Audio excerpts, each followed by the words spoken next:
Basically আমরা দেশাল গরুর দিকে যাচ্ছি না আর কি। ট্রাস্ট মি গাইস, এখানে একটা লাথি আর সারা জীবনের বেদনা।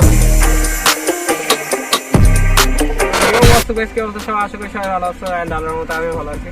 তো গাইস, আমার পেজে প্রবাবলি এটা আমার ব্লগ, সম্ভবত 5 মাস পর আমি ব্লগ বানাচ্ছি আমার পেজের জন্য। আর এই 5 মাসের মধ্যে কোনো ব্লগ আপলোড করা হয়নি।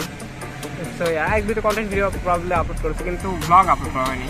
তো আজকের ব্লগটা একটু অন্যরকম হতে চলছে, কারণ আজকে আমি যাচ্ছি, মানে আমি এখানে আমরা যাচ্ছি গরু কিনতে, মানে কুরবানি কিনতে। সো আজকে শুক্রবারের দিন নামাজ পড়ে বের হলাম একটু আগে, আর এখন ছাদে আসছে আর কি। সো একটু পরে আমরা যাবো সব গরুর হাটে। সো এটা একটা ছোট ব্লগ দেখাবো আপনাদেরকে। তো দেখতে ব্লগ আসবে, ভালো লাগবে। Let's jump into the video. সকাল থেকে মনে হচ্ছিল দিনটা অনেক ভালোই যাবে ছায়ার উপর দিয়ে, কারণ সকালবেলা মেঘলা মেঘলা ভাব ছিল একটা, কিন্তু এখন মানে সেই লেভেলের রোদ, মানে চরম রোদ, আমি একদম টস টস হয়ে পড়তেছে। তো এই অবস্থায় যাইতে হবে। তো আজকে হাটের দিন, আর এইটা প্রবাবলি ঈদের আগে আমাদের এরপরে আরেকটা হাট আছে রবিবারে, কিন্তু এইটা বেশি জাঁকজমকালো হাট, তো আমরা এটাতেই যাবো। গেছে এখানে আমার একটা ভুল হয়েছিল, আমি মাইক ইউজ করছি কিন্তু আমার মাইকটা অন করার কথাই খেয়াল ছিল না। সো ভিডিওতে আমার কোনো ভয়েসই রেকর্ড হয়নি, সো পরে আবার আমার ভয়েস ওভার দিতে হচ্ছে। সো গাইস, আমরা আসলে হাজিরহাটে প্রায় চলে এসেছি, মানে রাস্তা অনেক জ্যাম, তো আমরা এখানে নেমে যাচ্ছি। তো এখন আমরা হাটের ওইদিকে যাবো। তারপর গাইস আমরা গুটি পায়ে হাঁটা শুরু করে দিয়েছিলাম। তারপর আমি একটু নিজেকে দেখতেছিলাম, যদিও লোকজন আমাকে দেখতেছিল, কারণ আমি ক্যামেরা একদম উল্টো দিক করে আমার দিকে তাক করে রাখছিলাম। গাইস, ক্যামেরা ধরলে মানুষ এমনভাবে তাকিয়ে থাকে, মানে জিনিসটা নিজের কাছে অকওয়ার্ড লাগে। গাইস, তারপর 5-6 মিনিট হাঁটার পর আমরা হাটের মধ্যে চলে এসেছি। আর হাটে আসতে হলে আপনার অনেক সাহসের দরকার, কারণ গরু কোথা থেকে কোথায় চলে আসে বোঝা যায় না। মাঝে মধ্যে আপনার পায়ের গড়ে আসে আপনার ভিতর দিয়ে চলে যাবে, আপনি বুঝতেও পারবেন না। তারপর গাইস আমরা আমাদের কাঙ্ক্ষিত গরুটিকে খুঁজতেছি, কিন্তু পাচ্ছি না, কোথাও পাচ্ছি না। খুঁজতেছি পরে আমরা পেয়ে গেলাম, কিন্তু ওইটা আমাদের কাঙ্ক্ষিত গরুটি না।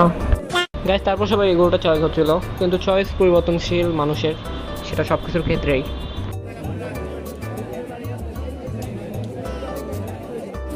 বাবা গরু দেখতেছে আর কি, গরুটা চয়েস হচ্ছে, দেখা যাবে। গাইস, এই মোমেন্টে গরুর ব্যাপারীরা তাদের গরুর প্রশংসা করতেছিল। चीज़ बढ़िया है, एकदम रापचिक चीज़ है, लेकिन इसमें खर्चा इतना है ना कि असली वाले अमीर ही अफोर्ड कर सकते हैं। গাইস, ওখানে এত রোদের তাপ ছিল, আমি একদম ঘেমে গোসল হয়ে গেছিল আমার। বেসিক্যালি আমরা দেশাল গরুর দিকে যাচ্ছি না আর কি, আমরা অস্ট্রেলিয়ান ক্রস দেখতেছি। গাইস, তারপর আমাদের গরু কিনা হয়ে গেছিল, আমরা যে দাম বলছি ওই দামে রাজি হয়ে গেছে, গরু আমাদের দিয়েও দিছে। ঠিক এরই মাঝে একটা গরুর ব্যাপারে এসে বলতেছে এদের মানে সম্পর্ক আর 5,000 থেকে দাম। আসলে আমাদের গরু কিনা শেষ, আর অনেক কষ্টের পর গরু কিনা হয়েছে, মানে ওইখানে যে ঝামেলা হয়, মানে এবার এত প্যারার মধ্যে পড়লাম আর কি। আর এই যে এদিকে গরু, মানে এই লাল গরুটা আমাদের না, আমাদেরটা সাদা কালো।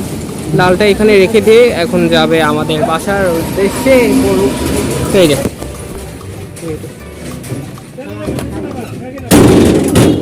তো এই ছিল, তো ডিরেক্ট বাসে গিয়ে দেখা হচ্ছে।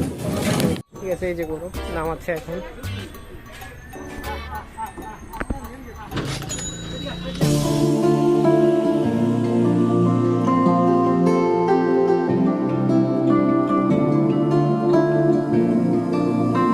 গেছে এই হচ্ছে অবস্থা, মাত্র বাসায় আসলাম, আসলে এমন অবস্থা।